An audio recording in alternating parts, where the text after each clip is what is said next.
Identifiable victim effect. The identifiable victim effect refers to the tendency of individuals to offer greater aid when a specific, identifiable person, victim, is observed under hardship, as compared to a large, vaguely defined group with the same need. The effect is also observed when subjects administer punishment rather than reward. Research has shown that individuals can be more likely to mete out punishment, even at their own expense, when they are punishing specific, identifiable individuals, perpetrators. Concrete images and representations are often more powerful sources of persuasion than our abstract statistics. For example, Ryan White contracted HIV at age 13 and struggled with the disease until succumbing some 6 years later. Following his death, the U.S. Congress passed the Ryan White Care Act, which funded the largest set of services for people living with the AIDS in the country. The effect is epitomized by the phrase, commonly attributed to Joseph Stalin, "A single death is a tragedy, a million deaths is a statistic." Origin. The conceptualization of the identifiable victim effect as it is known today is commonly attributed to American economist Thomas Schelling. He wrote that harm to a particular person invokes anxiety and sentiment, guilt and awe, responsibility and religion. Most of this awesomeness disappears when we deal with statistical death. Explanations. Ex post versus ex ante evaluation. The decision to save an identifiable victim is made ex post, meaning it is done after the victim is in danger. In contrast, the decision to save a statistical victim is often made ex ante, as a preemptive measure to prevent the individual from being in danger. When people consider the risks of not helping a victim, they consider the probability of being responsible and blamed. This probability is much greater with identifiable victims than with statistical victims because one cannot accurately predict the likelihood of a tragedy occurring in the future and thus cannot be held responsible for tragedies that might occur in the future. Although Jenny and Lowenstein, 1997, have found no evidence to support the effect of ex post/ex ante on IV. This explanation is closest to what Thomas Schelling implied in his now famous paper. Vividness. Identifiable victims, as their name suggests, have features that make them identifiable. Details about their predicament, family background, educational history, etc., are shared through the media and brought to public attention. The stories are emotional, with victims often portrayed as innocent and helpless. For example, Perot et al.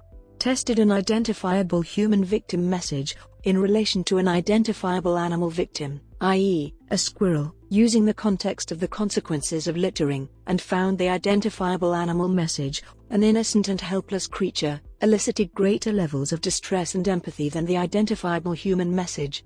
Images and videos of the victim are often shared, and the public is able to follow the victim's predicament in real time.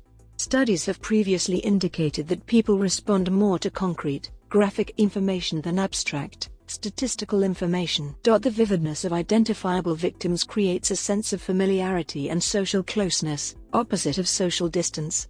Therefore, identifiable victims elicit greater reactions from people than statistical victims. Although Jenny and Lowenstein have found no evidence to support this effect.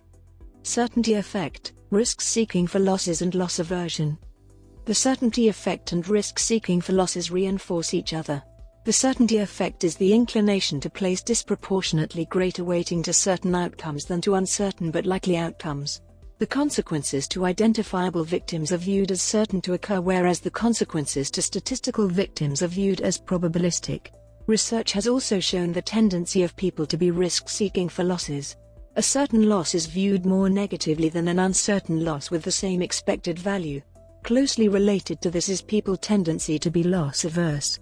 They view saving a statistical life as a gain, whereas saving an identifiable victim is seen as avoiding a loss. Together, these effects result in people being more likely to aid identifiable, certain victims than statistical, uncertain victims. Response to the relative size of the reference group. Risk that is concentrated is perceived as greater than the same risk dispersed over a wider population. Identifiable victims of their own reference group, if they do not receive aid, then the entire reference group is regarded to perish. To illustrate this point, consider an explosion at an offshore oil rig where 50 people work. Suppose all 50 people die in the explosion. This represents 50 of the thousands of people working on offshore oil rigs. Yet, The reference group is not the thousands of people working on offshore oil rigs but rather the 50 people working on that particular offshore oil rig. Therefore, this is perceived as 50 of 50 people certain to die, so by aiding them, a significant proportion of the reference group can be saved. People's response to the proportion of the reference group that can be saved is such a significant contributor to the identifiable victim effect that this effect could be relabeled as the percentage of reference group saved effect. Implications and examples. Aiding. One implication of the identifiable victim effect is identifiable victims are more likely to be helped than statistical victims. An incident that frequently features in literature is the aid given to Jessica McClure and her family. On October 14, 1987, 18-month-old Jessica McClure fell into a narrow well in her aunt's home daycare center in Midland, Texas.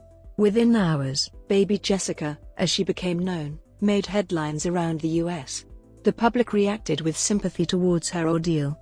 While teams of rescue workers, paramedics and volunteers worked to successfully rescue baby Jessica in 58 hours, a total of $700,000 was amassed in that time. Even after being discharged from hospital, the McClure family were flooded with cards and gifts from members of the public, as well as a visit from then Vice President George H.W. Bush and a telephone call from then President Ronald Reagan. Punishment. The identifiable victim effect is suggested to be a specific case of a more general identifiable other effect. As such, it also has an effect on punishments.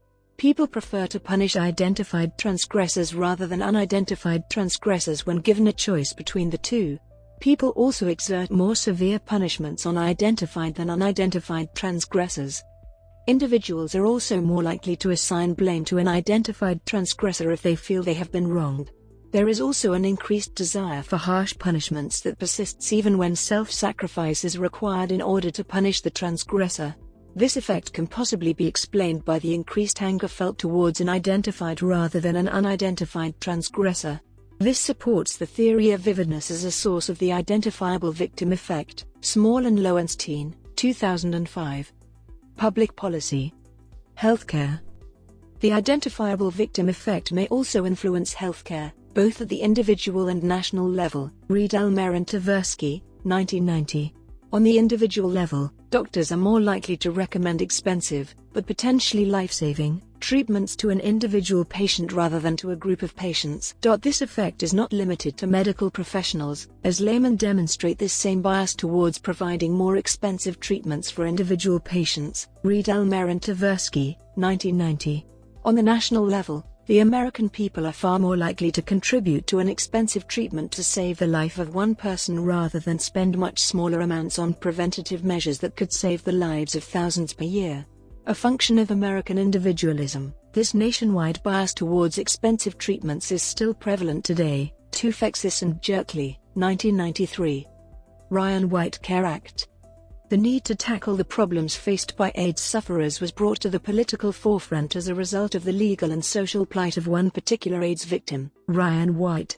His circumstances and campaign for greater funding for AIDS research were widely publicized in the media, which culminated in legislation being passed to provide financial support to AIDS sufferers and their families in 1990, shortly after White's death.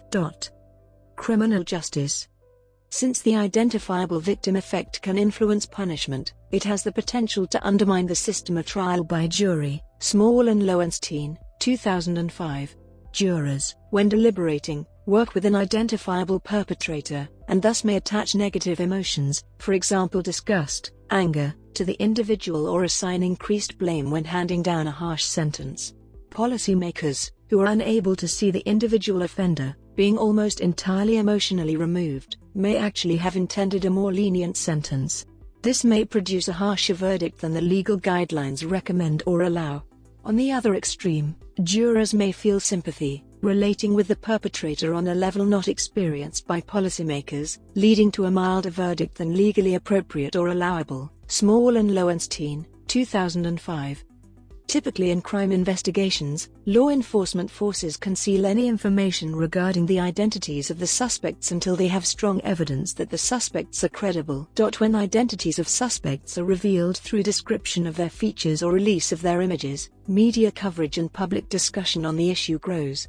On one side, the public discourse can become increasingly negative and hostile, or, if the perpetrator is sympathetic, support for the perpetrator may grow. This is because people experience a greater emotional reaction towards a concrete, identifiable perpetrator than an abstract, unidentifiable one. Brady Bill. James S. Brady, the then White House press secretary, was among 3 collateral damage victims in the attempted assassination of President Reagan in 1981. Brady was explicitly named in reports of the shooting in contrast to the other 2 injured, a District of Columbia police officer and a Secret Service agent. The political reaction was largely focused on the injuries of Brady, which led to the enactment of the Brady Handgun Violence Prevention Act of 1993. It states that it is mandatory for firearm dealers to perform background searches on firearm purchasers. Business ethics. According to a 2016 study by Yam and Reynolds, the growing absence of the identifiable victim effect in the business world may contribute to an increase in unethical business behavior. With an increasingly globalized business framework, the identifiable victim effect may become naturally mediated, freeing business leaders and employees alike to engage in unethical behavior without guilt or emotional distress. This may be possible because globalization results in less face-to-face contact, decreasing the identifiability of possible victims. Research suggests that business leaders, as well as workers, are more likely to engage in unethical behavior when the victims of their behavior are anonymous. At the executive level, one possible result of this is worker commodification and exploitation. At the worker level, employees of a company are possibly more likely to steal from the company or lie on a report if they do not believe this behavior will negatively affect a recognizable coworker. A decrease in recognizable coworkers could thus potentially lead to an increase in unethical behavior by workers. Yam and Reynolds, 2016. Research also suggests that outside observers, not only perpetrators, view unethical behavior as less unethical if the victim of the unethical behavior is unidentified. Gino, Shu, and Baserman, 2010. This could possibly result in less public outcry against unethical practices in a globalized business environment, where the victims are often unseen. Moderating factors. Attachment anxiety. High levels of attachment anxiety may increase the power of identifiable victim effect. Research indicates that individuals with high levels of attachment anxiety may donate more to identified victims and donate less to unidentified victims than the average person. Kogut and Kogut, 2013. According to a study by Kogut and Kogut, attachment anxiety may reduce the expression of altruistic tendencies, commonly demonstrated by charitable giving. Researchers hypothesize that this is because anxiously attached individuals focus their time and energy on dealing with their own vulnerabilities, leaving them no mental energy to focus on the well-being of others. However, this would only be true of the unidentified individual. When faced with an identified victim, individuals who are anxiously attached tend to donate more money than the average individual. This aligns with past research indicating that anxiously attached people experience significantly more personal distress than those securely attached when confronted with victims in need. Meikle-Nincher et al., 2001. Although anxiously attached people may participate in prosocial behaviors, such as donating money to a charity, their actions are suggested not to be the result of altruistic tendencies, but instead positively correlated with egoistic, rather than altruistic motives for helping and volunteering. Kogut, T. and Kogut E., 2013, p. 652. Thus, researchers hypothesize that anxiously attached individuals are more likely to help identified victims only because they will personally benefit. This is possibly because the identified victim can fulfill the desire for personal attachment, not because the victim is in need. It is important to note that their increased helpfulness only extends to easy, effortless actions, such as donating money. It does not extend to particularly difficult or effortful actions, such as donating time. Kogut and Kogut, 2013. Guilt. Research suggests that guilt reduces the power of the identifiable victim effect. Yam and Reynolds, 2016. Before engaging in a behavior, an individual conducts an assessment of the possible emotional outcomes of that behavior. An individual is drawn towards behaviors that would make them happy and repulsed by those that would make them upset. Thus, a person with a high level of guilt is drawn towards altruistic acts because they serve to alleviate the negative emotions that they are experiencing. Consequently, the presence of guilt may actually increase the occurrence of altruistic behavior, such as charitable donations, regardless of whether the victim they are helping is identified or not. Research also suggests that anticipated guilt reduces the occurrence of unethical behavior that may negatively affect an identified victim. Yam and Reynolds, 2016. This may be because knowingly and negatively affecting a recognizable victim causes the individual engaging in unethical behavior to experience distress and negative emotions. Reasoning style. Research suggests that individual differences in reasoning style moderate the identifiable victim effect. Friedrich and Maguire, 2010. Two different methods of reasoning are experiential and rational. Experiential thinking, for example emotionally based thinking, is automatic, contextual and fluid, and rational thinking, for example logically based thinking, is deliberative, analytical, and decontextualized. Experiential thinking styles may increase the power of the identifiable victim effect, and rational thinking styles may decrease the power of the identifiable victim effect. Researchers theorize that these differences result because experiential thinkers rely on emotional responses towards an issue when making a decision. In contrast, rational thinkers analyze the situation as a whole before making a decision. Thus, a person thinking rationally would respond to all victims equally, not giving preference to those specifically named or otherwise identified, just as experiential thinkers would be drawn towards the more emotionally charged identified victim. Friedrich and Maguire, 2010. Criticism. The identifiable victim effect has been contested in academia. Critics argue that, when a victim is identified, information such as age and gender of the victim revealed and people are especially sympathetic in response to that information rather than to identifiability per se. In 2003, Deborah Small and George Lowenstein conducted an experiment that mitigated this issue. Identifiability was strictly limited to the determination of the victim's identity. Therefore, the victim had already been identified regardless of whether the participants had known anything specific about their identity or not. The circumstances of the victim were more palpable and thus elicited greater sympathy from participants. In contrast, the identities of statistical victims were not yet determined. As such, participants found it more difficult to sympathize with indeterminate victims. Identification. In certain situations, identification of a victim can actually reduce the amount of help offered to that individual. Research suggests that if an individual is seen as responsible for their plight, people are less likely to offer help than if the victim was not identified at all. Kogut, 2011. Most research dedicated to the identifiable victim effect avoids the topic of blame, using explicitly blameless individuals, such as children suffering from an illness. Kogut and Ritov, 2005. However, there are real-world situations where victims may be seen as to blame for their current situation. For example, in a 2011 study by Kogut, individuals were less likely to offer help to an AIDS victim if the victim had contracted AIDS through sexual contact than if the individual was born with AIDS. In other words, individuals were less likely to offer help to victims if they were seen as at least partially responsible for their plight. A meta-study conducted in 2016 supports these findings, reporting that charitable donations were highest when the victim showed little responsibility for their victimization. Lee and Feely, 2016. In such cases where victim blaming is possible, identification of individuals may not induce sympathy and may actually increase negative perception of the victim. Kogut, 2011. This reduction in help is even more pronounced if the individual believes in the just world hypothesis, which is the tendency for people to blame the victim for what has happened to them. This pattern of blame results from a desire to believe that the world is predictable and orderly and that those who suffer must have done something to deserve their suffering. Individual applicability.